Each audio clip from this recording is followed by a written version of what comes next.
On y va, on va parler effectivement de prospective, on va parler de futur ou de nos futurs. On va surtout travailler en deux temps. Une première phase d'analyse factuelle avec des données liées à une enquête. On fera une pause et on ira rendre visite bien entendu aux exposants pendant cette pause. Et on se retrouvera pour la deuxième partie avec des reportages qui ont été réalisés par le groupe Projet Prospective. Je ne vous en dis qu'un mot, c'est bluffant.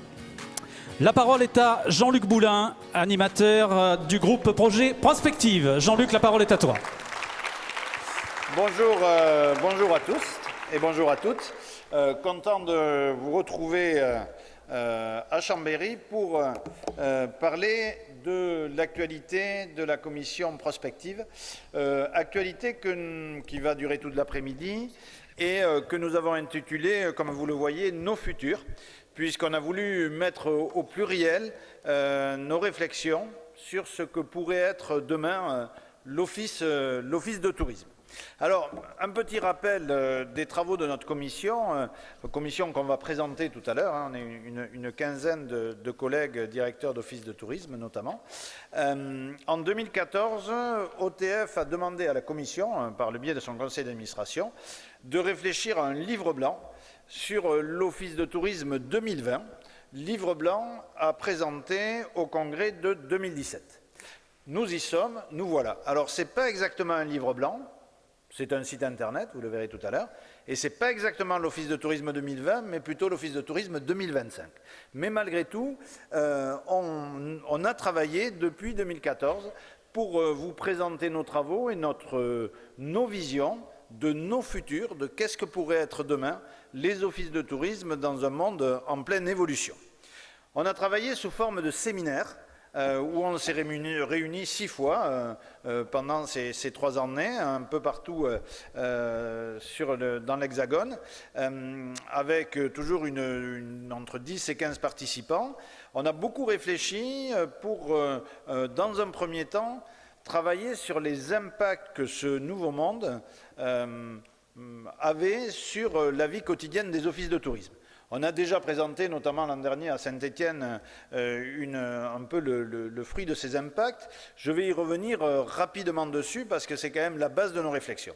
Nous sommes partis du principe qu'aujourd'hui, on avait un premier gros changement, c'est que les clients des offices de tourisme avaient largement évolué dans ces 15 dernières années. Parce que ce sont d'abord des clients connectés. Donc, je ne reviendrai pas sur l'irruption d'Internet dans l'économie touristique et donc dans notre monde, mais il est évident. Ce sont des clients qui sont beaucoup plus collaboratifs, à la fois sur les réseaux sociaux, mais aussi dans leur mode de consommation. Ce sont des clients qui ont plus envie d'avoir de la personnalisation. Ce sont des clients qui ont plus envie d'expériences authentiques. Ce sont des clients qui veulent moins de standardisation et qui ont des souhaits de vrais contacts. Là où, on le verra, les offices de tourisme peuvent jouer une vraie partition intéressante. Donc, premier impact important, c'est cette société qui évolue, notamment l'impact, l'arrivée d'Internet, plus la crise de 2008, l'irruption de l'économie collaborative ont fait vraiment énormément évoluer les envies. Mais ce sont des clients qui sont aussi de plus en plus nombreux, puisque 2016, c'est 1,3 milliard d'humains qui ont voyagé. Ce qui est quelque part assez fantastique de se dire qu'il y a un humain sur 6 qui a pu voyager en dehors de chez lui, mais ça veut dire qu'on se retrouve avec une fréquentation qui est globalement au niveau mondial de plus en plus importante et qui aussi pose des impacts sur la société quant à l'acceptation du phénomène touristique et à l'arrivée de plus en plus importante de masses de touristes dans certains lieux notamment. Le deuxième impact, ce sont les impacts technologiques, et notamment ce qu'a permis de faire Internet. Alors, il y a les outils, mais il y a surtout l'impact, d'après moi, sur l'économie. Quand on voit que toutes les inventions qu'il y a eu dans le tourisme ces 10 dernières années sont venues de la part de sociétés qui ne travaillaient pas dans le tourisme avant, que ce soit Uber, que ce soit Airbnb, toutes ces sociétés-là sont des acteurs différents qui ne travaillaient pas dans le secteur du tourisme. Et donc, qui ont ubérisé, c'est-à-dire qui ont disrupté le fonctionnement. Et dans les offices de tourisme, on le sait bien, la technologie qui devient planétaire a permis que des pans entiers de notre activité, comme notamment la commercialisation, comme la promotion papier, comme la gestion de l'information, aient été totalement impactés par l'arrivée de nouveaux acteurs qui font qu'on trouve plus facilement l'information sur Google que sur le site de l'Office de tourisme, qu'on n'a pas besoin de l'Office de tourisme lorsqu'on est hébergeur pour vendre son hébergement parce que la plateforme en ligne, l'agence en ligne est souvent plus performante et que là-dessus on est totalement impacté parce que la particularité de ces outils technologiques, c'est pour qu'ils soient performants, il faut qu'ils soient développés de façon massive. Et ce sont donc ces groupes internationaux, ces majors du web, qui ont la possibilité de gérer ces développements.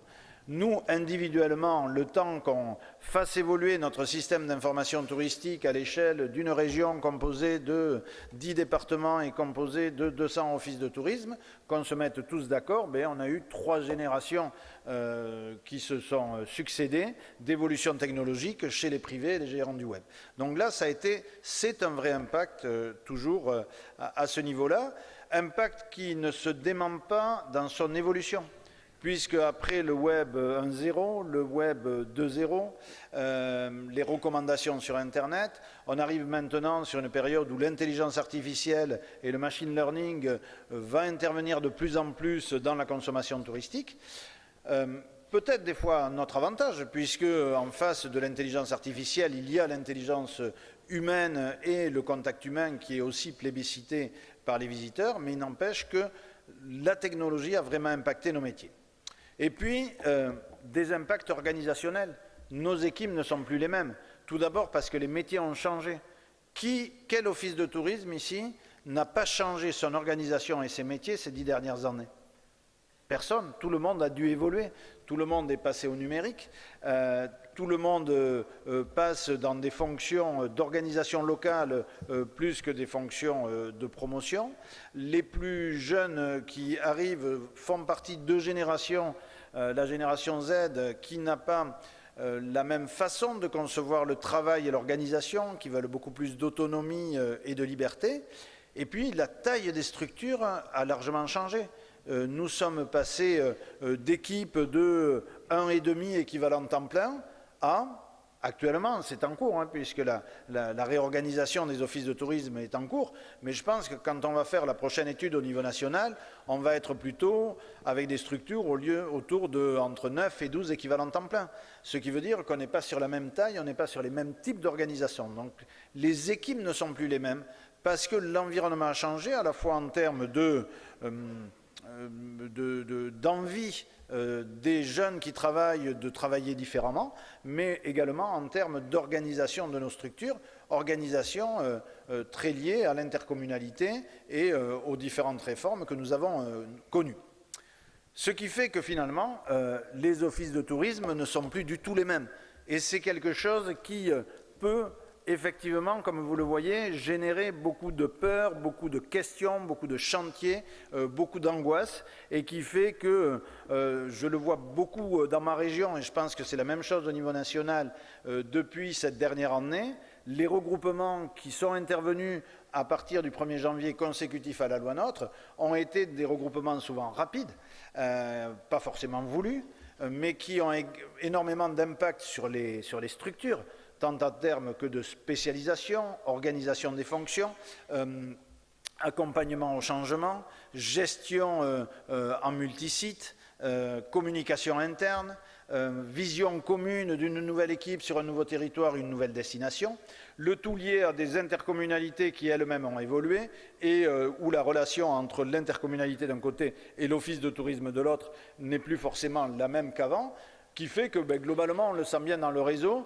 ce n'est pas forcément toujours la grande banane, parce que il y a tous ces impacts qui font que nous sommes dans un changement profond et continu, et changement qui va encore évoluer.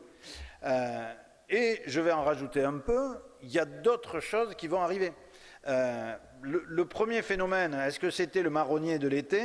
puisque vous avez entendu parler beaucoup pendant les mois de juillet et août de tourismophobie, avec des mouvements nés à Venise, à Barcelone, à San Sébastien. Là, c'est une photo prise à San Sébastien où les résidents locaux, les communautés locales protestent contre une venue de tourisme de masse qui impacte sur les espaces publics, mais beaucoup également sur le logement, sur des politiques qui ne sont pas forcément gérées, et ce phénomène risque de s'accroître. Et donc, va donc nous interroger, parce que quel va être le rôle de l'Office de tourisme au milieu d'une population locale qui souhaitera moins de touristes, des socioprofessionnels qui souhaiteront plus d'activités, et une demande internationale qui sera croissante. Alors certes, il y a beaucoup d'endroits que je connais qui aimeraient bien être sujets au tourisme de masse et confrontés à ces problèmes, parce que justement, il manque de touristes. Mais il y a de notre côté des secteurs très touristiques sur notre territoire qui peuvent être très confrontés à la tourismophobie. Même si ça n'existe pas encore aujourd'hui, je pense que ce questionnement des communautés locales sera de plus en plus important demain et qu'il faudra vraiment l'avoir à l'esprit. Le sujet de demain, parce que nous arrivons dans une période qui va être vite préélectorale, les prochaines élections municipales, c'est en 2020, donc ça veut dire que d'ici 1 an et demi, on va vraiment beaucoup en parler. Et avec tous ces sujets, je pense qu'on pourra avoir pas mal de sujets sur le rôle des offices de tourisme. Et donc nous aurons au niveau de la fédération et au niveau de chaque office de tourisme, ce que disait le président tout à l'heure, à vraiment communiquer sur le rôle de l'office de tourisme. Parce que quand on voit des sujets comme celui-ci traités par Slate, qui est quand même un site internet et un journal qui est pas mal, avec titré « Inutile, les sans-aise offices du tourisme d'Île-de-France », avec une enquête exclusive que je vous laisse lire, puisque j'ai mis copie de l'article, où les journalistes sont allés comptabiliser le nombre de visiteurs dans les offices de tourisme par rapport au nombre d'agents. De 2 salariés, aucun visiteur. Il y avait tellement de personnes qu'il y a un S à visiteur. Et à Fontenay-sous-Bois, un visiteur pendant 2 heures. Et donc, du coup, ce type d'attaque, qui est très révélateur d'une époque, peut aussi nous servir, enfin c'est à montrer déjà aux élus locaux pour dire qu'on n'a pas intérêt toujours à laisser ouvert l'ensemble des bureaux d'information touristique. Mais il est évident que c'est quelque chose qui peut arriver. C'est réjouissant pour le moment, ça va, mais vous allez voir, ça va aller mieux, ça va aller mieux. Ce qu'il y a de bien, c'est que c'est un sujet partagé. Parce que dernièrement, il y a quelques semaines, est parue la nouvelle mouture de l'enquête internationale du consortium Destination Next, qui est un consortium international présidé par des offices de tourisme plutôt des États-Unis, mais qui ont fait en 2014, réactualisé en 2017, une enquête internationale sur l'avenir des DMO, DMO pour Destination Management Organization, les organisations de gestion de la destination, donc qui regroupent palais des congrès, offices de tourisme, etc. Une enquête autour d'une 40aine de pays, dont la France, et 450 répondants que je vous invite à parcourir parce qu'elle est extrêmement intéressante, mais notamment les répondants qui sont des patrons d'offices de tourisme un peu au niveau mondial ont évoqué quels seraient les grands sujets et les grands rôles demain nouveaux pour leur office de tourisme. Donc le premier rôle affiché, c'est un rôle de curateur, c'est-à-dire un nouveau rôle de curateur de contenu. Ce que disent ces patrons, c'est de dire oui, on est passé d'une époque où il n'y avait qu'une information, c'était celle que l'office de tourisme diffusait, à une époque où tout le monde diffuse de l'information sur une destination, via les réseaux sociaux, via les blogs, etc.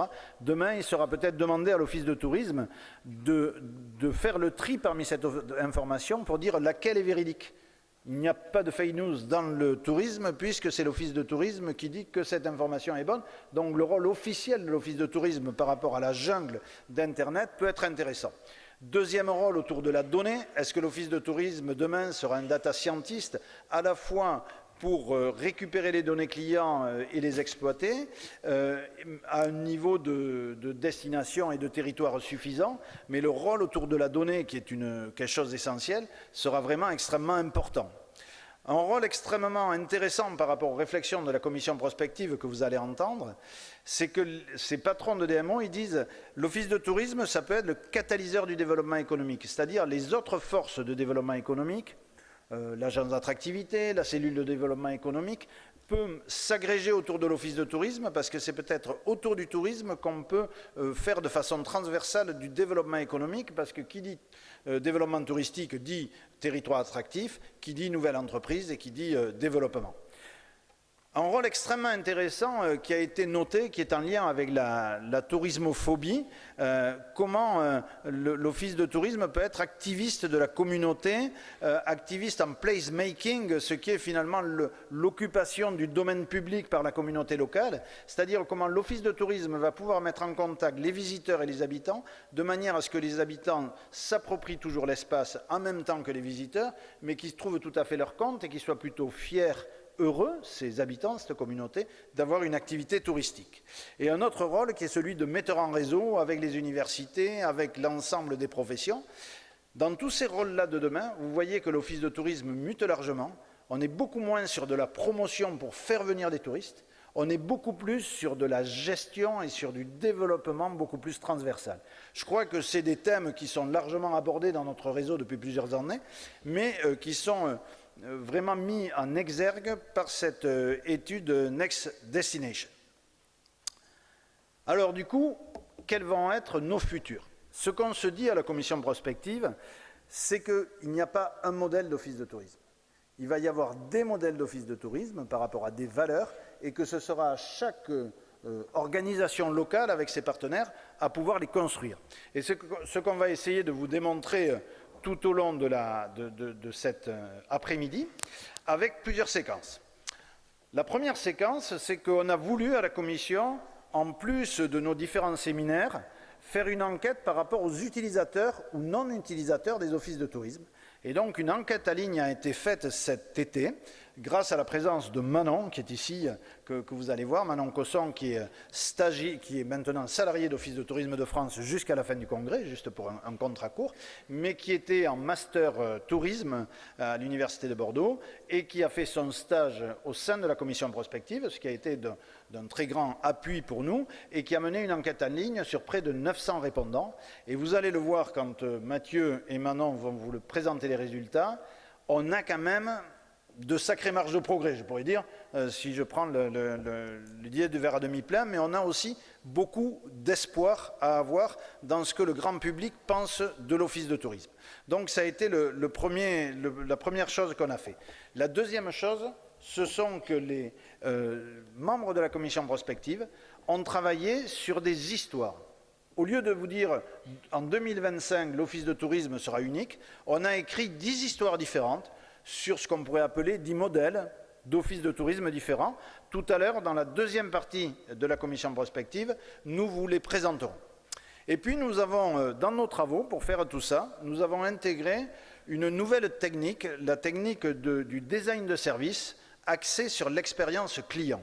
Ce qui a été, je pense, pour les membres de la commission prospective, une découverte. Comment on a une science qui fait que tout projet de développement de services ou de produits s'oriente d'abord sur le client et par des besoins des clients pour être monté.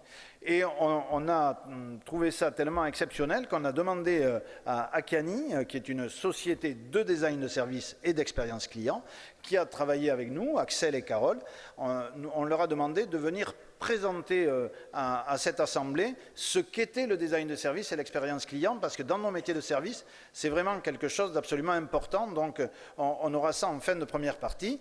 Et puis, l'après-midi se conclura sur qu'est-ce qu'on fait maintenant demain. Le président l'a dit, la prospective, c'est un des 4 grands axes de développement de la Fédération nationale. Donc comment on continue cette action et comment la Fédération nationale pourra accompagner tous les offices de tourisme du réseau à s'investir pour construire son scénario, ce que sera son propre office de tourisme. Et donc, en deuxième partie d'après-midi, et pour conclure, Christophe Marché sera avec nous pour annoncer un peu les initiatives de la Fédération nationale en ce sens. Voilà pour cette première partie. Je passe la parole à Mathieu et Manon pour présenter l'enquête sur les offices de tourisme.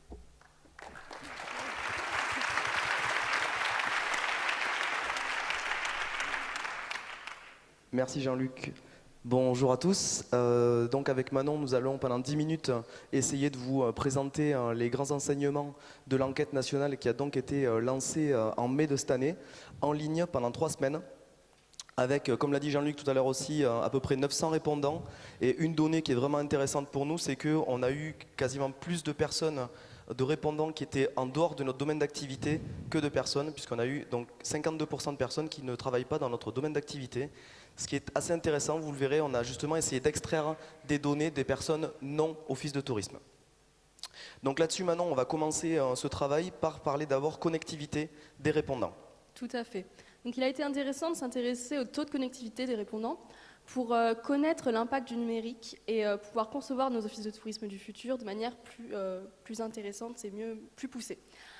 Nous avons eu 62,39% de répondants qui font leur recherche sur Internet, ce qui paraît important, sachant qu'aucun des répondants n'a montré uniquement chercher ses recherches sur Internet. Ça a toujours été accompagné par un conseil et de l'humain. Grande aussi appréciation des guides papier, des éditions papier, c'est pas encore mort. On a 41,90% des répondants qui affirment acheter ou emprunter un guide lors de leur séjour. Je crois aussi qu'on a une bonne nouvelle pour les personnes présentes. Exactement, réjouissez-vous. 34,82% des répondants qui ne travaillent pas dans le tourisme ont estimé consulter les sites internet des offices de tourisme, ce qui est plutôt positif. Absolument, donc là on est sur des données avant séjour. Et je crois qu'on a également eu des données sur pendant le séjour. Tout à fait. Pendant le séjour, ce qui prime, c'est l'humain. 2 tiers des répondants affirment chercher leur information primaire chez l'hébergeur. C'est le premier contact qu'on a sur le territoire et il est primordial. Le contact humain, il passe par le conseil éclairé dans les offices de tourisme. On a une large demande pour le conseil personnalisé éclairé. Je crois qu'il y a une donnée sur les offices de tourisme là-dessus qui est importante aussi. Oui, petit bémol, moins de fidélité aux offices. On se rend compte qu'on a 20% des répondants qui passent toujours par les offices de tourisme. Et parmi ces 20%, la grande majorité travaille dans le secteur touristique. Ok, la porte était ouverte, on s'est infiltré.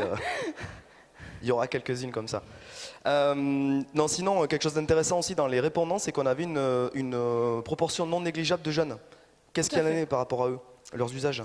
Point noir, concernant notre réseau, 6 jeunes sur 10 ne rentrent jamais dans un office de tourisme. Les 6 jeunes sur 10, ce sont les 18-25 ans, ils n'y trouvent pas ce qu'ils y recherchent.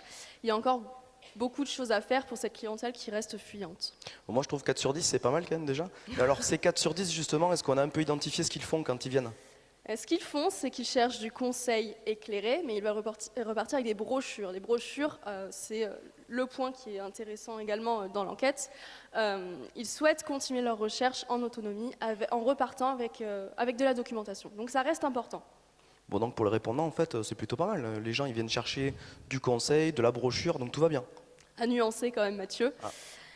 Nous leur avons posé la question fatidique, quelle serait la qualité de l'accueil selon eux? Donc l'idée, c'était de noter de 0 à 4 la qualité de l'accueil.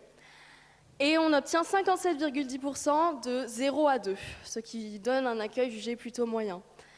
Donc on a encore beaucoup de progrès à faire sur ce point-là. Alors je prends la perche que tu me tends. Alors justement, on parle d'amélioration de l'accueil. Pour aller à 3 ou à 4 demain, comment on pourrait faire?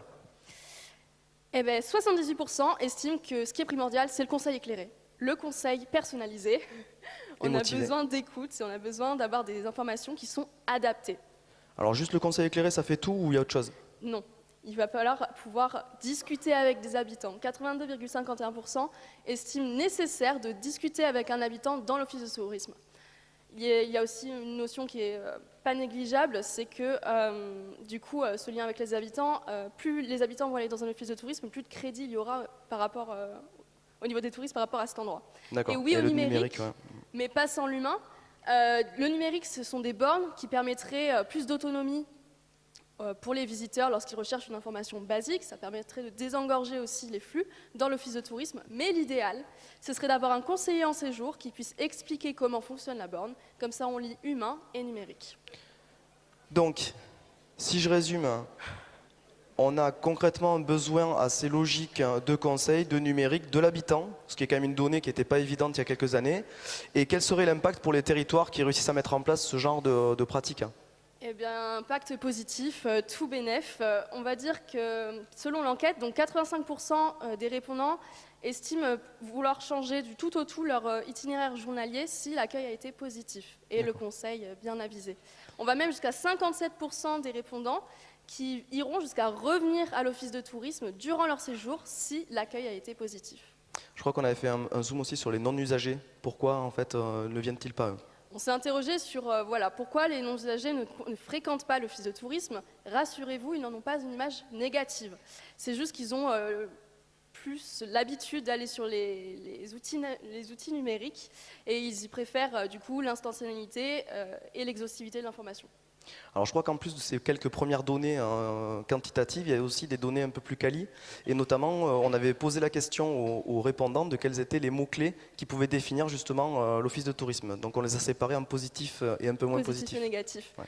Les 3 positifs, professionnels, dynamiques, accueillants. Les 3 négatifs, Ça arrive? ça arrive, vieillot, dépassé, inégal. Donc l'inégalité ressort de manière très vive, une inégalité au niveau du réseau d'offices de tourisme sur le territoire français en termes d'aménagement, en termes d'accueil.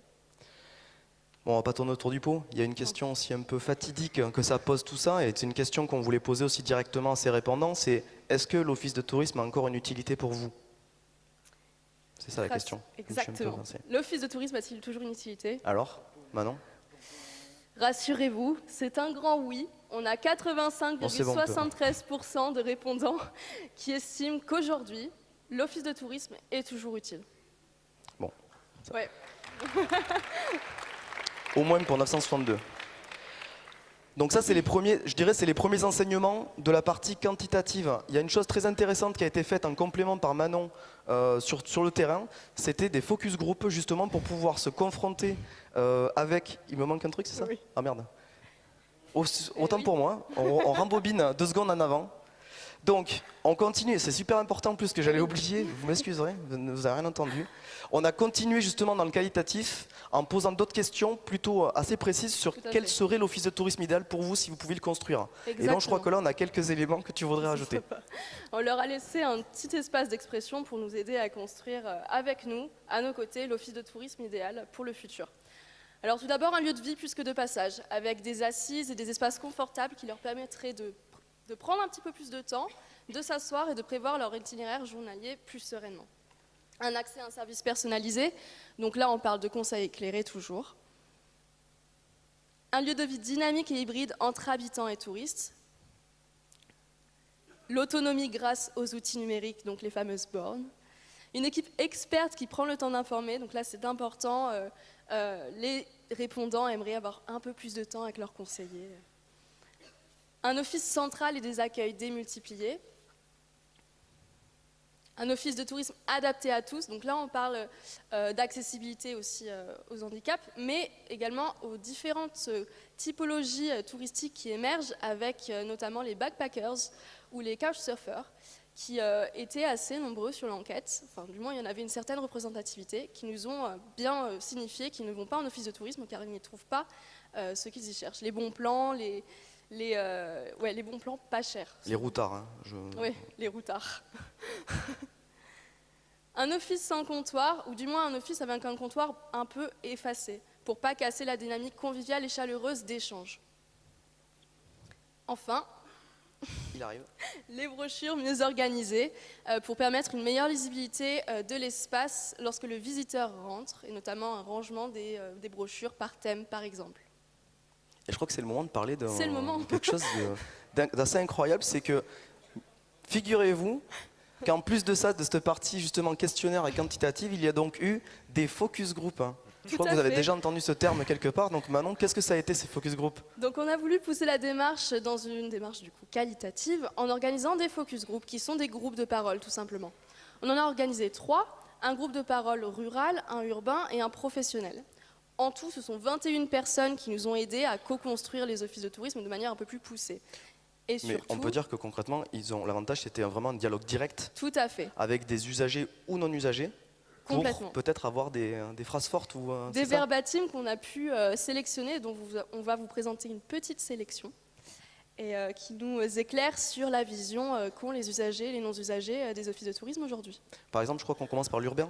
L'urbain avec Sarah, qui nous dit « J'arrive quelque part, il me faut une carte pour me repérer, je pense tout de suite office de tourisme ». Donc c'est la vision primaire que Sarah, qui a 28 ans, Qui est usagère, je pense. Hein. qui est Ouais. usagère de l'office de tourisme. Paradoxe dans ce groupe, c'est que beaucoup de sujets ont montré un petit mécontentement par rapport au fait qu'il est difficile de trouver l'office de tourisme. Géographiquement. Au niveau du repérage dans Géographiquement, la il est ville. difficile de trouver l'office de tourisme parfois, donc la signalétique laisse parfois à désirer, alors que c'est le lieu où on cherche une carte pour se repérer. Et dans l'urbain, il y a eu que des retours positifs comme ça, ou il y a eu aussi des petits, Ben, on a des eu, petits bémols Il y a eu un petit bémol. Michael, qui est un non-usager à préciser, donc à bannir l'ambiance austère des lieux. C'est pas le cas de tous les offices, mais des fois c'est juste une salle, je veux dire, tu ne vas pas aux acédiques. Ok. C'est assez brut, c'est cash, on est d'accord, mais il reflète pas mal la vision, je vais dire générale, que parfois ont certains non-usagers des offices de tourisme, une vision dans les... Assez un office de administrative tourisme, en fait. Exactement, administrative, dans lesquelles ils ne se reconnaissent absolument pas. Ok, donc ça c'était la partie urbaine, on vous en a sorti urbain. deux aussi sur rural. le rural. Marivonique, on ne vient pas que pour venir chercher une information, on cherche l'échange. Donc Marivonique, c'est un sujet qu'on a interrogé dans le cadre du Focus Rural, qui est une aficionado des offices de tourisme. Elle est très attachée à son office de tourisme.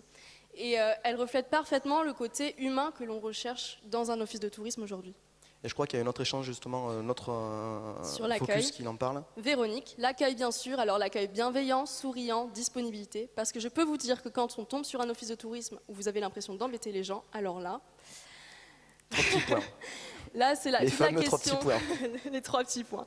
Là, c'est vraiment la question du comptoir qui bloque. Il y a certains sujets qui sont très pour les comptoirs, certains qui sont complètement contre.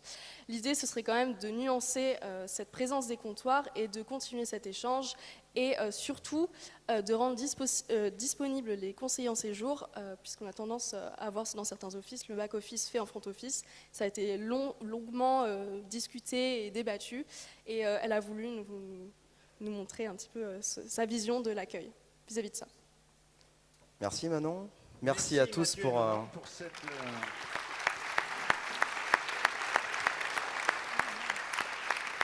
Donc, vous verrez, vous pourrez découvrir l'ensemble de l'enquête sous 2 versions, une version longue et une version courte, sur le site internet de l'Office de tourisme du futur que nous vous présenterons en fin d'après-midi, qui a été mis en ligne cette semaine avec l'ensemble des éléments de travail. Mais déjà, je pense que ça peut donner des éléments intéressants. Donc, du coup, pendant cette expérience, on a notamment fait ces focus group avec des techniques qui viennent tout droit de ce design de service et de ces techniques d'expérience utilisateur extrêmement intéressantes. Et c'est pour ça que nous avons demandé à Axel et Carole de présenter ce qu'est aujourd'hui l'expérience utilisateur. Merci. Bonjour à tous. Alors moi, j'aime bien commencer par un petit quiz. Ce que je vous propose, c'est d'essayer de répondre à cette question. Selon vous, quel est le point commun entre un réfrigérateur connecté, un smartphone, une smartwatch et un réveil connecté?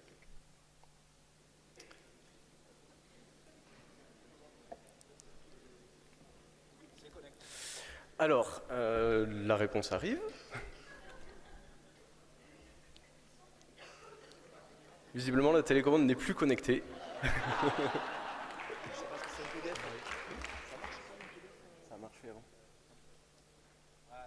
Ah, alors la mauvaise réponse c'était qu'ils sont connectés. Je crois qu'on l'a entendu une bonne partie d'entre vous. Je l'ai entendu à gauche également en effet. Ce qu'il fallait au final répondre, c'est qu'ils sont tous utilisés par des utilisateurs et parfois le même. Au final, le fait de penser connecté, on va penser caractéristiques produits avant de penser usage. Et ce que vous pouvez imaginer, c'est que penser produit avant usage, c'est une sorte de maltraitance cognitive pour vos utilisateurs, et ça, c'est pas bien. Donc je me présente, je m'appelle Axel Johnston, je suis directeur associé et cofondateur de l'agence Acchiani, et je suis en charge de toutes les thématiques autour de l'expérience utilisateur dans la structure. Et je suis accompagné de Carole Tonnelier, qui viendra prendre la parole juste après, qui est designer d'expérience utilisateur également, et qui accompagne quotidiennement tous nos clients dans la création de nouvelles expériences, de nouveaux services et de nouveaux usages, et notamment la commission prospective sur les nouveaux services autour des offices de tourisme de demain. Alors un rapide mot sur nous, et puis je ne vais pas rester très longtemps sur cette partie. Donc notre agence, on est positionné sur du conseil sur la compréhension du comportement humain et des usages associés. On est créé depuis 2013, on a 4 ans, on est 12 personnes dans la structure, on a des bureaux à Bordeaux, à Lyon, et on est très souvent à Paris parce que beaucoup de nos clients sont parisiens. Et notre équipe est composée de docteurs en sciences cognitives, des profils d'ergonomes et des profils de designers d'expérience et designers graphiques.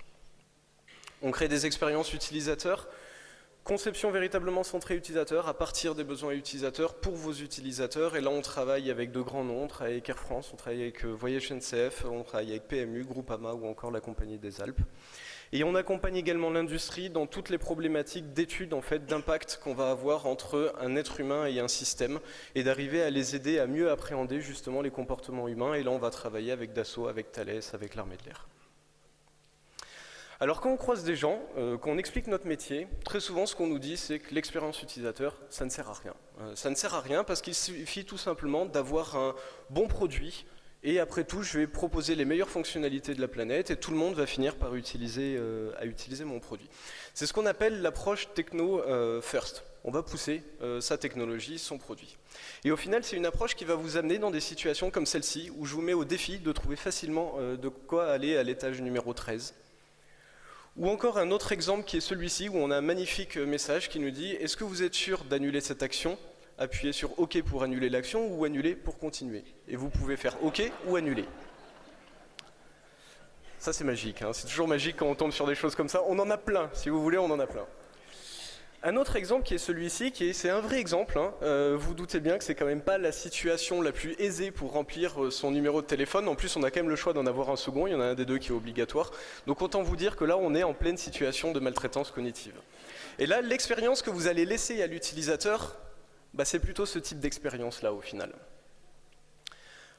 Alors c'est bien, on se dit que cette approche elle n'est pas forcément optimale, donc qu'est-ce qu'on va apporter? On va se dire, on va apporter une deuxième approche, on va faire un produit qui soit beau. Alors, on va faire un produit qui aura plein de fonctionnalités, qui sera vachement utile, et on va le faire beau. Alors je ne sais pas si vous connaissez la Magic Mouse d'Apple, qui est un objet, il faut le dire, assez magnifique. Pour le recharger, en fait, il faut la recharger comme ça. Alors autant vous dire que des fois on a des gens qui vont nous dire oui mais bon c'est pas grave, je la recharge pas tout le temps, ouais, mais moi si je vous dis que votre téléphone quand vous le branchez vous pouvez plus l'utiliser, ou quand vous écoutez la musique vous n'avez pas le droit de recevoir des appels, vous allez me dire c'est un petit peu bizarre. Vous avez l'autre exemple qui est celui de ce magnifique presse-agrumes de Stark. Alors bon certes il fonctionne mais en attendant vous en mettez un petit peu partout. Et là ce que vous laissez comme expérience au sein de vos utilisateurs c'est plutôt de la perplexité, on va se dire mais pourquoi ? Alors la bonne stratégie qu'il faut avoir, c'est d'apporter une approche user first. C'est très bien ce que font, c'est ce que fait très bien des entreprises comme Uber, comme Airbnb, où tout le travail qu'ils vont avoir, ça va être de lever la majorité des freins à l'usage que vous avez en fonction de votre parcours et de vous proposer la bonne fonctionnalité et la bonne offre au bon moment. C'est par exemple ce que fait également Netflix, où lorsqu'on arrive sur le premier point de contact avec le service, on tombe sur une page comme celle-ci qui nous vante les mérites d'un catalogue assez fourni, qui va nous raconter qu'on peut le regarder partout, qu'on peut l'annuler quand on veut, et en plus c'est gratuit le premier mois. Donc autant vous dire qu'en quelques mots, tout ce que la marque va essayer de faire, ça va être de lever la majorité des freins qu'on va avoir à consommer le service associé. Et là, ce que vous laissez comme expérience à vos utilisateurs, c'est plutôt du plaisir et de la sérénité. Alors je terminerai cette partie, puis je vais laisser la parole à Carole sur une citation du président de Jaguar, qui a dit un jour, si vous pensez qu'un bon design, une bonne conception est cher, imaginez le coût d'une mauvaise conception.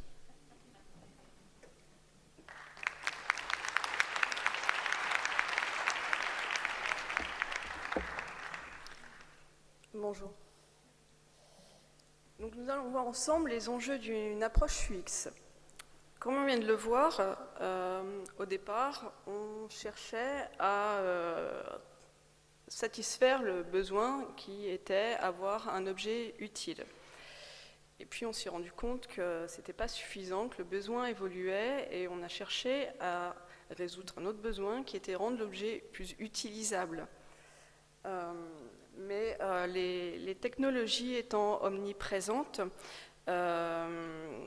la création de services innovants et s'intensifiant, on se rend compte qu'on assiste à une belle évolution des besoins et des attentes utilisateurs. Ces évolutions et la concurrence des services nous obligent à repenser les objectifs de nos conceptions et de nos services. L'expérience ne réside plus juste dans le besoin primaire qui consistait à accomplir une tâche, mais de faire vivre une expérience mémorable, de créer un attachement et du désir. Ce que fait par exemple la marque Nespresso. On n'achète pas juste une capsule de café comme on pourrait l'acheter dans n'importe quel supermarché. On se rend en magasin, on vit une expérience, on a l'impression d'appartenir à une certaine communauté. On achète le capsule, on nous propose du café et une fois consommé, on peut très bien recycler ces capsules. Donc les nouveaux enjeux sont de chercher à comprendre ce que fait l'utilisateur avant, pendant et après l'expérience, d'en avoir une vision holistique. Donc ce qui est pareil par rapport à la première version où on cherchait à satisfaire juste les besoins, c'est qu'on a des utilisateurs, une expérience à optimiser.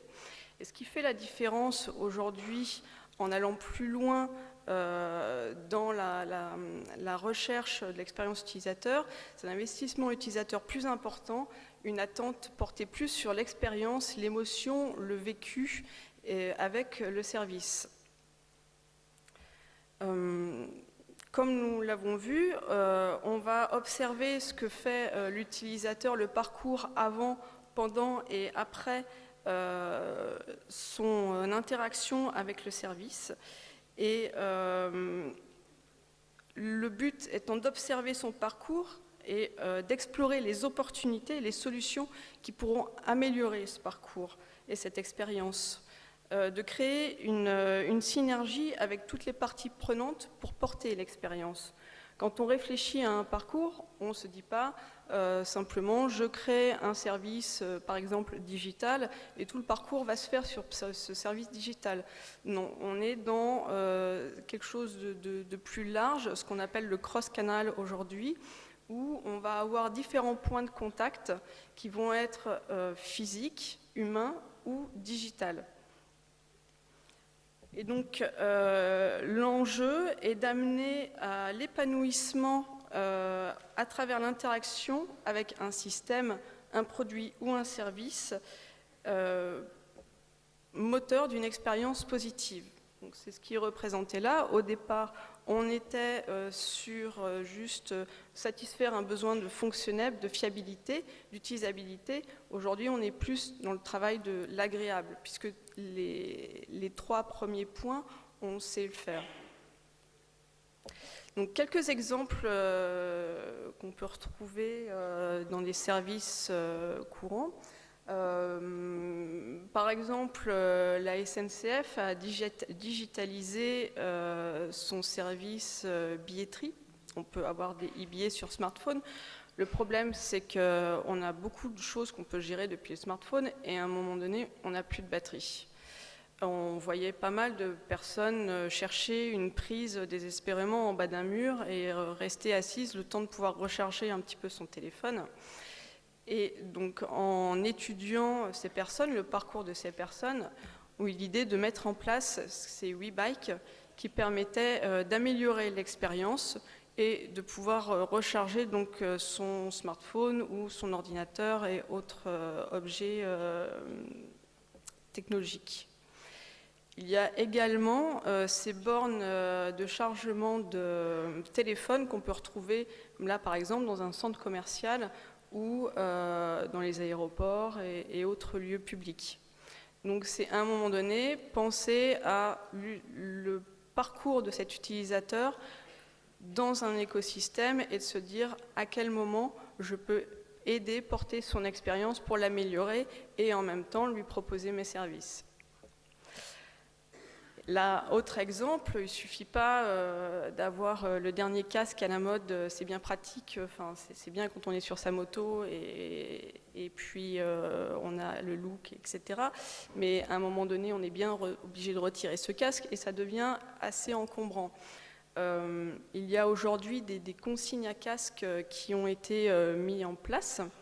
Mais là, on voit la limite, donc c'est bien, on améliore l'expérience parce qu'on place des consignes à casque. Seulement, un motard, quand ça arrive, comme là, dans un centre commercial, ça va se garer dans un parking. Et le moment où il se dit « qu'est-ce que je vais faire de mon casque ?», c'est pas quand il est rentré dans le centre commercial, c'est quand il est dans le parking. Donc, la consigne à casque, c'est bien, mais au plein milieu du centre commercial, c'est peut-être pas forcément le bon endroit dans son parcours. Donc on voit là, c'est un exemple qui montre vraiment comme quoi c'est important de bien avoir cette vision du parcours utilisateur. C'est des éléments qui peuvent se retrouver sur d'autres points que sur des choses physiques. Quand on est dans un aéroport, on a pas mal de signalétiques un peu froides qui nous amènent juste de l'information, mais qu'il ne nous faut pas forcément rêver et qui parfois peuvent amener à un peu de panique parce que surcharge d'informations. Là, par exemple, c'est un projet qui avait été pensé pour le terminal 3 de l'aéroport de Lyon, où l'agence avait réfléchi à comment je fais parcourir 250 mètres à mes voyageurs et je leur fais vivre une expérience qui va vous faire oublier cette distance en leur montrant, en jouant sur l'art cinétique et le mouvement et la découverte de différentes informations qui pouvaient découvrir le long de leur trajet. Ou autre exemple, dans le milieu médical, quand ils ont sorti cette IRM, General Electric, quand on est adulte, on sait ce que c'est pas très agréable, mais ça fait pas mal et ça fait pas peur. Par contre, quand on place cet objet dans un milieu pédiatrique, commencer à expliquer à un enfant qu'il va falloir qu'il reste un quart d'heure allongé sans bouger et que ça va surtout pas lui faire mal, même si c'est très impressionnant, c'est pas forcément hyper rassurant pour lui. Donc certaines personnes ont pensé à scénariser en fait cette expérience en plongeant l'enfant dans une expérience, en lui racontant une histoire, en le faisant rentrer dans cette histoire, en lui faisant jouer le rôle d'un personnage et lui dire que voilà, il fallait qu'il reste caché et pas bouger pendant un certain temps pour ensuite découvrir le reste de l'histoire. Et donc tout de suite, l'examen était plus accepté et plus facile pour l'enfant et le corps médical. Donc, quand on parle de repenser les parcours utilisateurs, avec les focus group qu'on a réalisés avec Manon, on a fait ressortir différents points, comme l'accueil, dont on vient de parler tout à l'heure. Donc, par exemple, l'accueil, ça peut être, comme on l'a dit, comme c'est revenu selon certains témoignages, l'accueil mobile ou avoir un bureau d'accueil mais qui soit bien intégré dans un agencement d'agence. On a réfléchi également sur l'ambiance et l'agencement.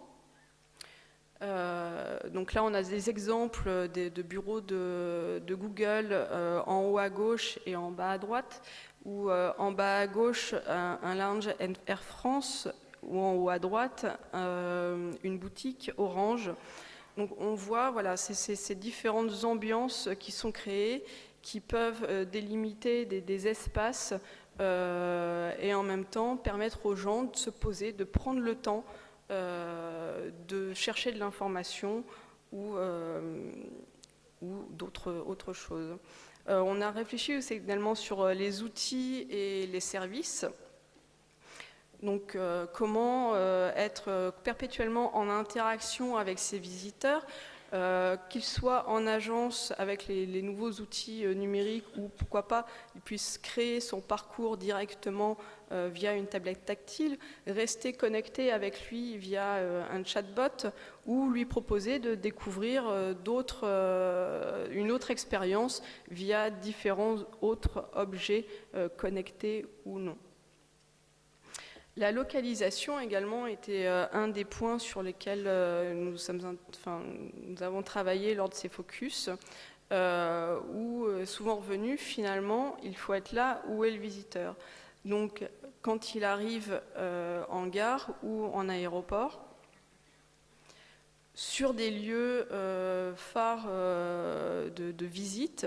Là, c'est un exemple d'une île, le Governor Island vers New York. Et sur l'autre côté, une bande tactile où l'Office du tourisme peut transmettre des informations simplement en ville. Et donc, ce vélo qui est un élément, qui a été mis en place à New York, est un point où en fait on peut recevoir de l'information, on peut recharger son téléphone, il y a une borne Wi-Fi. Donc voilà, c'est l'idée de mobilité pour être là où est le visiteur. Je relaisse la place à Axel. Alors, quand on met en place une stratégie d'expérience utilisateur, il y a quelques éléments clés à respecter. Certains que vous connaissez déjà et que vous maîtrisez également, mais ça ne fait jamais de mal de les rappeler un petit peu. Le premier en question, c'est que vos utilisateurs sont différents. Quelque chose qui est évident, c'est qu'ils sont différents et on est différents les uns des autres. On n'a pas les mêmes besoins, on n'a pas les mêmes attentes, on n'a pas les mêmes capacités, les mêmes limites. C'est la variabilité interindividuelle.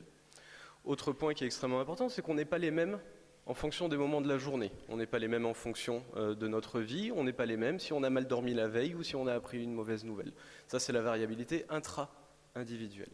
Et au final, tout le travail consiste à rencontrer les utilisateurs, à les étudier justement ces différents profils de comportement et les matérialiser au travers des personas, sûrement une technique que vous connaissez, ou des fiches personas un petit peu enrichies de données comportementales où on va venir expliciter des exemples de parcours, des services privilégiés ou encore quelques citations utilisateurs. Un autre point qui est important est que, au final, il faut raisonner parcours dans son ensemble. C'est quelque chose qui est extrêmement important, c'est qu'il ne faut pas simplement se poser la question de l'expérience qu'on va faire vivre avec les utilisateurs au moment où il va interagir avec le produit, mais il faut venir se poser la question de qu'est-ce qui va se passer avant, pendant et après. Et là, on peut créer des systèmes de modélisation au final de ce parcours-là, où on va venir présenter en colonne les différentes étapes du parcours et venir expliciter en fonction de ces étapes-là les actions, les besoins, les attentes, les émotions et pourquoi pas des spécificités justement par profil utilisateur. Un autre point est que les usages qu'on va avoir des produits sont multiples. C'est ce qu'on appelle au final la catachèse. Donc ça, c'est un mot qui est génial à placer en société, n'hésitez pas à le replacer à certains moments. La catachèse, le principe de la catachèse, c'est de venir détourner un produit de son usage pour lequel il a été conçu et venir imaginer du coup des nouveaux usages sans qu'on les ait imaginés. Ce qu'on voit, c'est qu'une planche de skate, elle peut être utilisée évidemment pour faire du skate, mais aussi pour s'en servir comme un banc. Vous doutez bien que l'inventeur de post-it ne s'est jamais dit super, ça va faire un produit génial pour ramasser la poussière des perceuses. Là, en attendant, il y a plein de gens qui les utilisent pour faire ça, notamment moi. Moi, j'ai mon beau-frère, il est génial pour la catachèse. Alors là, c'est simple, dès que j'ai un produit à lui faire tester, je vais lui montrer. Je vous montre quelques-unes de ses inventions, enfin je vous en ai sélectionné qu'une parce que le pauvre quand même. C'est son barbecue, ça. C'est génial quand même comme barbecue. Autant vous dire que la personne qui a inventé un caddie s'est jamais dit que mon beau-frère il allait l'utiliser pour faire un barbecue. Alors je vous déconseille de le faire avec les nouveaux caddies qui sont en plastique. Ça va pas super bien marcher. Ce qu'il faut également, c'est penser le service comme un tout. Votre service, c'est un ensemble de choses. C'est pas simplement un produit ou un élément ou juste le service humain. C'est tout ce que l'utilisateur va vivre au travers de cette expérience.